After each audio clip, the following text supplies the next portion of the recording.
Mon nom est Marc Urbain, j'ai été gradué en marketing vente en 1995. J'ai passé un très bon moment à l'EFEC.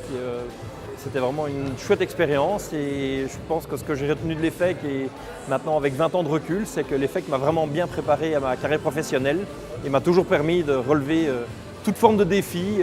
Ce que j'aime souvent dire, c'est qu'on est un couteau suisse quand on sort de l'EFEC. Alors j'étais nominé pour la catégorie manager, donc ma carrière s'est développée en deux gros temps forts. La première partie, j'ai passé 16 ans dans le médical, dans la vente de matériel lourd.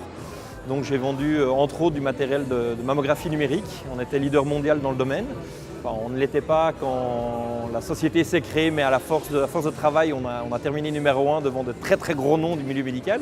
Donc c'était assez agréable et pour ce faire, j'avais de très bonnes équipes autour de moi, de très très bons collaborateurs que je ne remercierai jamais assez avec qui j'ai travaillé de nombreuses années et qui m'ont apporté, je dirais, beaucoup de bien au niveau professionnel.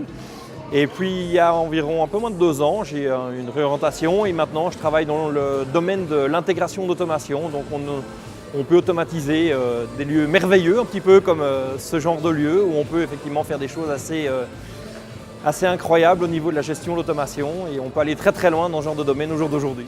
Je pense que la caractéristique principale qui peut vraiment être, je dirais, déterminante dans une carrière, c'est être soi.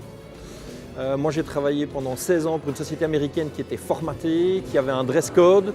Je n'ai jamais respecté le dress code. J'ai toujours imaginé comment moi je voyais les choses. Je ne me suis jamais fait imposer une stratégie. Et je pense que les gens qui suivent les stratégies et qui essayent de se mettre dans un costard qui n'est pas le leur, je pense que c'est un très mauvais service qu'on se rend. On peut le faire pendant quelques années, mais toutes les personnes que j'ai connues dans ma carrière qui ont essayé de se plier à un code, un jour ou l'autre ont fait un burn-out. Ce que une chance pour moi, je n'ai jamais fait parce que j'ai toujours vécu ma vie comme j'avais envie. Mais par contre, ce qu'il faut faire à partir du moment où on ne respecte pas les codes, c'est qu'il faut être sûr de ce qu'on fait. Donc, soyons vrais, mais soyons aussi compétents dans son domaine et ne pas faire des choses qui pourraient être contre-productives pour sa carrière.